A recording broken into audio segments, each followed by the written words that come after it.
رسول اللہ صلی اللہ علیہ وسلم کے دور میں سورج گرہن ہوا ہے. آپ صلی اللہ علیہ وسلم کے نرینہ اولاد نہیں تھی, آپ کو اللہ نے اولاد دی اور آپ کے بیٹے کی موت واقع ہوئی. یہ ایک بہت بڑا حادثہ تھا اس وقت, کیونکہ عرب میں نرینہ اولاد کی بڑی ویلیو تھی. آپ صلی اللہ علیہ وسلم کو اللہ نے بیٹیاں دیں, بیٹا نہیں دیا, اور بیٹا دے کے اٹھا لیا, تو ایک بہت بڑا واقعہ تھا. اور اللہ کی قدرت کے اسی دن سورج بھی گرہن ہو گیا. تو عرب یہ کہا کرتے تھے, زمانہ جاہلیت میں یہ بات مشہور تھی کہ کوئی بہت بڑا دنیا میں واقعہ ہوتا ہے تو سورج یا چاند گرہن ہو جاتے ہیں. اسی دن سورج بھی گرہن ہوا تو یہ بات پھیل گئی کہ محمد صلی اللہ علیہ وسلم سید الانبیاء رسول اللہ صلی اللہ علیہ وسلم کے بیٹے کی چونکہ موت واقع ہوئی ہے اس لیے سورج گرہن ہوا ہے. آپ صلی اللہ علیہ وسلم نے اس بات کی تردید فرمائی اور آپ نے فرمایا ان الشمس والقمر آیتان من آیات اللہ لا ينکسفان بموت احدہما, کہ سورج اور چاند اللہ کی نشانیوں میں سے ایک نشانی ہے. لا ينکسفان بموت احدہما ولا لحیاتہ, نہ تو یہ کسی کی موت کی وجہ سے گرہن ہوتے ہیں نہ کسی کی زندگی کی وجہ سے.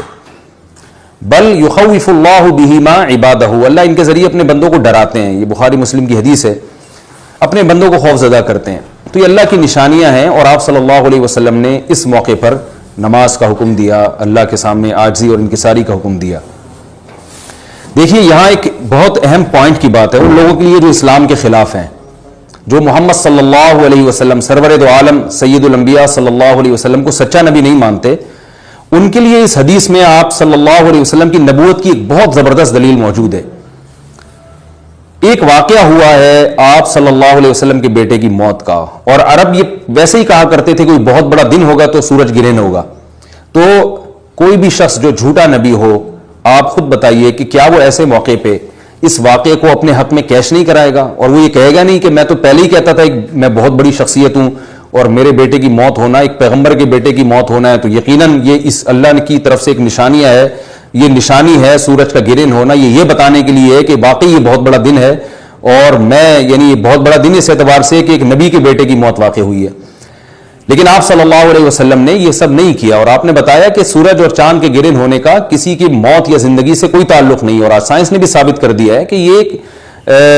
ایک سائنٹیفک حقیقت ہے کہ جب زمین اور سورج کے درمیان چاند آ جائے تو سورج گرہن ہو جاتا ہے, اور جب چاند اور سورج کے درمیان زمین آ جائے اور سورج کی روشنی چاند تک نہ پہنچ رہی ہو تو چاند گرہن ہو جاتا ہے. یہ اس میں عبرت کی بات بھی ہے ان لوگوں کے لیے جو آپ صلی اللہ علیہ وسلم کی نبوت میں شک کرتے ہیں. البتہ آپ صلی اللہ علیہ وسلم نے اس موقع پر ہمیں حکم دیا کہ اللہ سے تضرع اور عاجزی اور انکساری کی جائے, اپنے گناہوں کی معافی مانگی جائے, اور نماز آپ صلی اللہ علیہ وسلم نے پڑھی. اس پہ بھی بعض لوگ اشکال کرتے ہیں کہ یہ جب ایک نیچرل پروسیس ہے تو اس میں اتنا گھبرانے کی, کیونکہ حدیث میں آتا ہے آپ صلی اللہ علیہ وسلم بہت گھبرائے, تو اس میں گھبرانے کی کیا بات ہے. تو یاد رکھیے ہر نیچرل پروسیس جو ایک عام معمول سے ہٹ کر ہو اس میں انسان کے لیے ایک عبرت کی بات ہوتی ہے. ہم دیکھتے ہیں رسول اللہ صلی اللہ علیہ وسلم کے دور میں جب تیز ہوا چلتی تھی اور بارش سے پہلے ہوا چلا کرتی تھی تیز ہوائیں, تو آپ صلی اللہ علیہ وسلم گھبرا کے مسجد کی طرف دوڑتے, عاجزی انکساری کرتے, اللہ تعالیٰ سے یہ کہتے کہ اللہ تو نے تو مجھ سے وعدہ کیا ہے کہ جب تک میں ان کے درمیان موجود ہوں تو ان کو عذاب نہیں دے گا. تو یہ خوف کا غلبہ تھا آپ صلی اللہ علیہ وسلم پر. کیوں؟ وجہ اس کی یہ تھی کہ یہی حالات قوم عاد اور قوم سمود پر بھی آئے ہیں. قرآن میں آتا ہے نا فلما رأوه عارضا مستقبل اوديتهم قالوا هذا عارض ممطرنا بل هو ما استعجلتم به ريح فيها عذاب أليم تدمر كل شيء بأمر ربها فأصبحوا لا يرى إلا مساكنهم. کہ وہ بادلوں کو دیکھ کے کہنے لگے یہ تو ایک معمول کے مطابق بادل ہیں جو برسیں گے اور بارش ہوگی. تو پیغمبر نے کیا کہا کہ یہ بارش نہیں ہے بلکہ یہ وہ عذاب ہے جس کی تم جلدی کیا کرتے تھے, اور اس میں ایک ایسی ہوا ہے جو اللہ کے حکم سے ہر چیز کو ہلاک کر دے گی. اور پھر ان پر ایک ہفتہ عذاب آیا اور قرآن کہتا ہے کہ وہ ایسے پڑھ کے ہلاک ہو گئے کہ فَتَرَ الْقَوْمَ فِيهَا صَرْعَىٰ كَأَنَّهُمْ أَعْجَازُ نَخْلٍ خَاوِيَةٍ. اے مخاطب اگر تو ان کو دیکھتا تو ایسے لگتا کھجور کے تنے ہیں جو اوندھے پڑے ہوئے ہیں. تو ایسے ہوا نے ان کو تہس نہس کر دیا. تو یہ عام معمول سے ہٹ کے جب بھی اس کائنات میں کوئی تغیر آتا ہے تو اللہ کی نشانیوں میں سے ایک سائنٹیفک حقیقت بھی ہے, اس کی ایک لاجک بھی ہے, لیکن اس کے ساتھ ساتھ اللہ کی نشانیوں میں سے ایک نشانی بھی ہے, اور ایسی نشانی ہے جس سے ہمیں ڈرنا چاہیے کہ اللہ تعالیٰ کو اختیار ہے وہ جب چاہے سورج کی روشنی چھین لے, چاہے کسی بھی طرح سے چھینے. اور یہ بھی ایک سائنٹیفک حقیقت ہے جو آپ صلی اللہ علیہ وسلم کی نبوت پر جس نے ایک مہر لگا دی ہے کہ سورج اور چاند کا گرہن ہونا، اگرچہ اس کی ایک لاجک ہے کہ چاند سورج کے سامنے آ جائے تو سورج گرہن ہو جاتا ہے، لیکن اس بارے میں جو ہماری تحقیق ہے، جو سائنسدان کہتے ہیں کہ یہ وقت یعنی خطرے کا وقت ہوتا ہے، سورج سے ایسی خطرناک ریز نکلتی ہیں جو نقصان کا سبب بن سکتی ہیں، تبھی بعض حضرات سورج کی طرف دیکھنے سے بھی منع کرتے ہیں، اور یعنی نظام میں تھوڑی ایک عام نارمل روٹین سے ہٹ کے اس کائنات کا نظام چلتا ہے، تو اس لیے یہ اس کائنات کے لیے، زمین کے لیے ڈینجرس ہو سکتا ہے، اور جو گریوٹی اور جو کشش کا نظام ہے اس میں بھی خلل واقع ہوتا ہے، تو ایسا نہیں ہے کہ یہ بالکل ایک نارمل کنڈیشن ہوتی ہے اور اس کا کوئی نقصان ہی نہیں ہے، یہ بالکل غلط ہے، اس میں نقصان کا بہرحال خطرہ ہے، اور اس بات کا امکان موجود ہوتا ہے کہ قدرت انسانوں سے انتقام لے یا انسانوں کو نقصان پہنچائے، اور ویسے بھی جن کے دلوں میں اللہ کا خوف ہوتا ہے وہ تو ویسے ہی اللہ کے وَهُم مِّن خَشْيَتِهِ، قرآن مجید میں اللہ تعالیٰ کے ارشاد ہے کہ مشرکین بار بار یہ سوال پوچھتے تھے قیامت کب آئے گی کب آئے گی، اللہ فرماتے ہیں لیکن جو مومنین ہیں ان کو اس سے غرض نہیں ہے کہ کب آئے گی، والذین آمنوا مشفقون منها، وہ تو قیامت سے گھبراتے ہیں کہ پتہ نہیں ابھی نہ آ جائے، تو جس کے دل میں اللہ کا خوف ہوتا ہے